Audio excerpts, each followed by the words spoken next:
Question number हमारे पास कौन सा था कल? कौन सा क्वेश्चन? क्वेश्चन नंबर 6 का दूसरा पार्ट है। क्वेश्चन 6 है, पार्ट कौन सा है बेटा? सेकंड पार्ट है। ठीक है, तो उसमें वैल्यू दी हुई है कि आर की वैल्यू है 4.8 डिवाइडेड बाय पाई, और r is equal to 4.8 divided by क्या होगा बेटा? पाई। उसके बाद है सेंट्रल एंगल, एंगल थीटा दिया हुआ है 5 pi divided by 6, theta is equal to 5 pi divided by 6। अच्छा, एक बात याद रहे, थीटा जो होगा वो कभी भी डिग्री में नहीं दिया होगा। मतलब थीटा इज इक्वल टू अगर 45 डिग्री है तो डिग्री में नहीं दिया होगा। जब आप थीटा को चेंज करना पड़ेगा रेडियन में, रेडियन में करने के बाद फिर सॉल्व करना पड़ेगा। ये जो formula L is equal to r theta वाला लगता है, इसमें जो थीटा की वैल्यू होती है वो रेडियन में होती है, रेडियन में जो पाई होता है उसमें वैल्यू होती है। ठीक है, ये जब पहले से थे इसलिए मैंने वो टॉपिक पे बात ही नहीं की। मैं कभी इस तरह का सवाल आ जाए तो theta must be in radian, theta को पहले रेडियन में कन्वर्ट करेंगे, पाई बाई 180 से मल्टीप्लाई कराएंगे, जब पाई वाली वैल्यू आ जाएगी उसके बाद इसको सॉल्व करेंगे।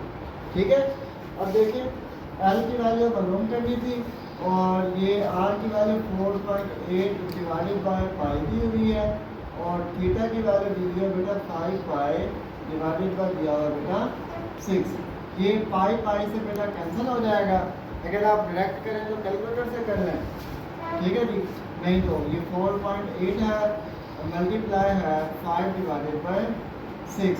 पॉइंट को जब आप खत्म करेंगे नीचे बच जाएगा बेटा 10, तो 48 divided by 10 multiply 5 divided by 6 हो जाएगा। 6 1 6, पॉइंट को जब खत्म करते हैं तो नीचे 1 आता है, आगे जितने भी डिजिट हो उतने 0 आते हैं।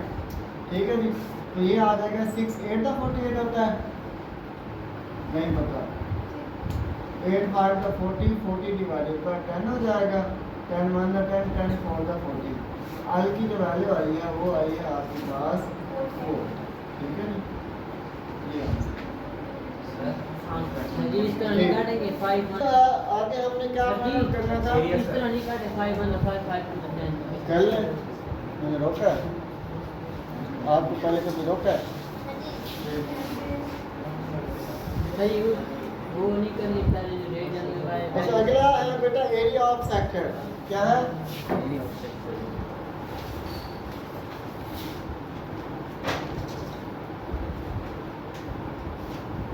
एरिया ऑफ सेक्टर क्या है? एरिया ऑफ सेक्टर का बेटा आप फार्मूला लगाएंगे। एरिया ऑफ सेक्टर का फार्मूला क्या मैंने बताया था बेटा? 3.142 क्या है? 1/2 आर स्क्वायर थीटा।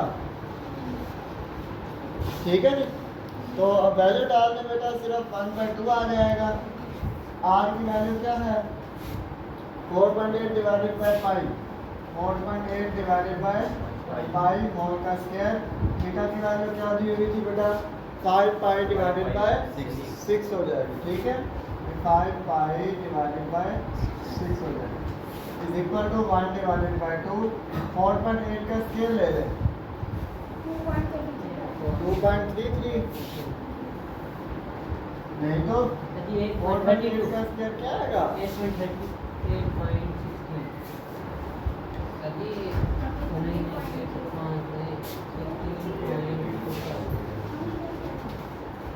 4.8 का स्क्वायर है 23.04। क्या है बेटा? ये 23.04 डिवाइड पाई की वैल्यू 3.14 होती है। 3.14 का भी स्क्वायर ले लें। ठीक है जी, पाई की वैल्यू क्या होती है? 3.14 देखिए पाई की जगह 3.14 आया, 3.14 का स्क्वायर ले लें।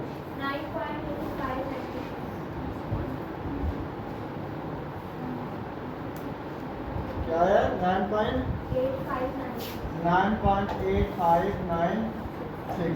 अच्छा, वैसे इसका एक सिंपल मेथड है, आप पाई की वैल्यू ज़्यादा ना करें तो ये हो जाएगी, पाई का स्क्वायर बन जाएगा इंटू 5 पाई डिवाइडेड बाय 6 हो जाएगा। इसको भी हम ज़्यादा नहीं करते लेकिन ये होगा वैसे, ये पाई का एक पाई से कैंसिल हो जाएगा, तो वैल्यू आपके पास कर देगी 1/2 इंटू 23.04 डिवाइडेड बाय पाई की वैल्यू 3.14 लिख दें इंटू 5 डिवाइडेड बाय 6 कर दें। अब कैलकुलेटर पे आप ये सारी वैल्यू लिखेंगे, आंसर आ जाएगा 1/2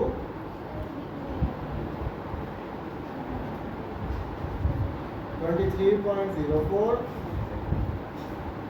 divided by Haji 3.14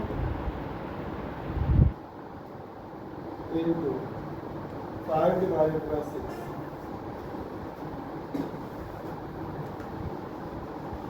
ये 5 आ रहा है 3.05 ठीक है, ये एरिया ऑफ सेंटर आ गया। सर जी जी बुक के पीछे 3.06 आ रहा है। कोई बात नहीं, राउंड ऑफ किया। पॉइंट के बाद वाली वैल्यू की टेंशन ना लिया करें, पॉइंट के बाद वाली वैल्यू की टेंशन ना लिया करें। मुख्तलिफ मेथड होते हैं जो इस्तेमाल किए जाते हैं। सर जी